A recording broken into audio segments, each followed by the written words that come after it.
বাংলাদেশে এসে পৌঁছেছে হাফিজ সাঈদের একেবারে ঘনিষ্ঠ আল্লামা ইফতিজাম এলাহি জাহির। আমি বলছিলাম কয়েকদিন আগেই যে এই আল্লামা ইফতিজাম জাহির তিনি ঘনিষ্ঠ হওয়ার দরুন একদিক থেকে এই জামাতুল মুমিনাত যেটা মুসলিম সংগঠন, মূলত যেটা এই হাফিজ সাঈদের একটা সংগঠন, মহিলাদের নিয়ে সংগঠন, তাদেরকে এক প্রকার ট্রেনিং দেওয়া হবে সন্ত্রাস ছড়িয়ে দেওয়ার জন্য ভারতের বিরুদ্ধে। এইবার সেই সাইফুল্লাহ কাসুরিদের যে সংগঠনটি, সেই সংগঠনটি এইবার পাকিস্তান থেকে ডানা মেলে চলে এসেছে বাংলাদেশে, এবং যে তথ্য আমরা দেওয়ার চেষ্টা করব যে বাংলাদেশের মাটিতে দাঁড়িয়ে ভারতের বিরুদ্ধে যুদ্ধের ষড়যন্ত্র, যুদ্ধের ঘোষণা, এবং সেই অনুষ্ঠানে উপস্থিত রয়েছে একেবারে শিশুরাও।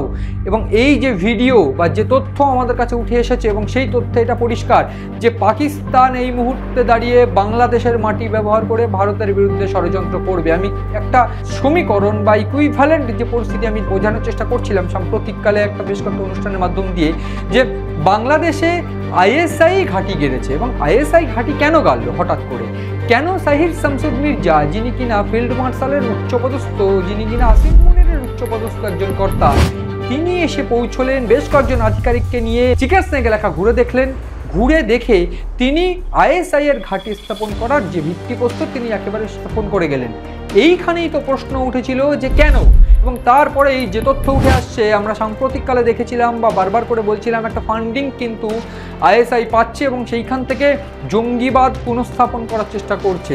এই জঙ্গিবাদ পুনঃস্থাপন করার যে চেষ্টা, সেইটা যে অত্যন্ত ভারতের জন্য ভয়ানক, সেইটা ফের প্রমাণ হয়ে গেল এই গোটা চিত্রতে।